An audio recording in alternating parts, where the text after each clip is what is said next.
এখানে সমবেত হয়ে প্রেসিড হাসিনার বিরুদ্ধে আমাদের কথা বলার কথা ছিল, কিন্তু আমরা দুঃখের সহিত বলছি আজকে আমাদের কথা বলা হচ্ছে এই ক্ষমতাসীন দলের বিরুদ্ধে।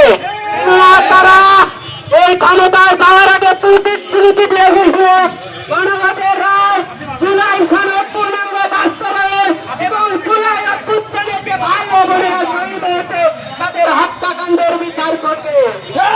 আমরা আজ পর্যন্ত দেখতে পাচ্ছি তার একটিও করেনি, তারা ব্যর্থ হয়েছে।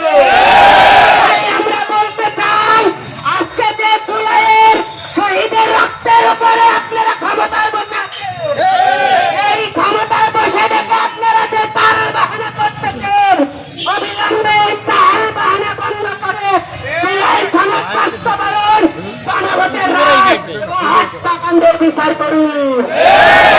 আমরা ছাত্র জনতা নিয়ে আবার পুনর্বার আন্দোলন করে তুলব। আপনারা দেখতে পাচ্ছেন দেশের বিভিন্ন জায়গায় রবি চক্ষু আলিয়া সহ বিভিন্ন হামলা করা হচ্ছে, বিভিন্ন দেশীয় অস্ত্র সহ মহড়া দিচ্ছে। আমরা বলতে চাই ছাত্র শিবির কাউকে ভয় করে না, একাত্তর ছাড়া। আমাদের হাতিয়ার কোন অস্ত্র নয়, আমাদের হাতিয়ার শুধু নারায়ের তাকবীর।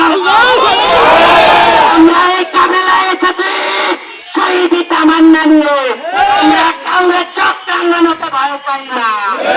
আমরা বলতে চাই ইসরায়েল যেভাবে মেডিকেলে হামলা করেছিল, ছাত্রলীগ যেভাবে মেডিকেলে হামলা করছিল, সেই একই ভাবে আজকের ক্ষমতাশীলের লোকজন সেইভাবে মেডিকেল হাসপাতালে হামলা করতেছে।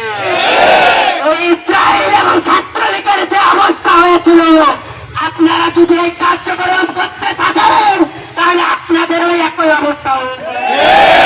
রেজিস্ট পালিয়ে ভারতে আছে, আপনারা বাংলাদেশ থেকে পালাতে পারবেন না, আপনাদের কোন দেশ ঠাঁই দিবে না। আমরা বাংলাদেশে জন্মগ্রহণ করছি, বাংলাদেশের জন্য জীবন দেব।